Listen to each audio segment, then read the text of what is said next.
A Canadian soldier has lost his life in northern Iraq. A member of the Special Forces, he was helping to train Kurdish fighters in the mission against ISIS. But the people he was trying to help mistakenly shot him and 3 of his colleagues. It's called a friendly fire incident, but as Mike Couture is here to tell us, the shooting highlights the dangers our soldiers face. Mike? Robin, this death is our first Canadian casualty in the mission against ISIS in Iraq. Yesterday, as Canadian Special Operations Forces returned to an observation post in the dark of night, they were mistakenly engaged by Iraqi Kurdish forces, the very soldiers they were sent there to help.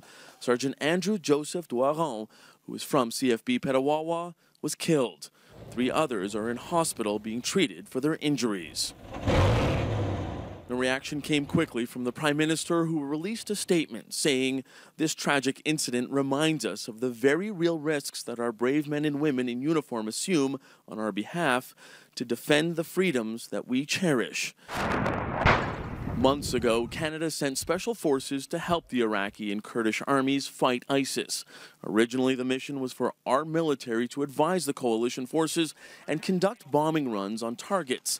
But in the weeks following the deployment, military brass admitted Canadian soldiers have been engaged in firefights with ISIS. A friendly fire incident occurred when members of our Special Operations Forces were mistakenly engaged by Iraqi Kurdish forces following their return to an observation post behind the front lines. Friday's death is a stark reminder of the dangers of war, and it's not the first time a Canadian has died as a result of friendly fire. In April 2002, an American fighter pilot killed 4 Canadian soldiers when he dropped a bomb on the unit conducting a military exercises near Kandahar, Afghanistan.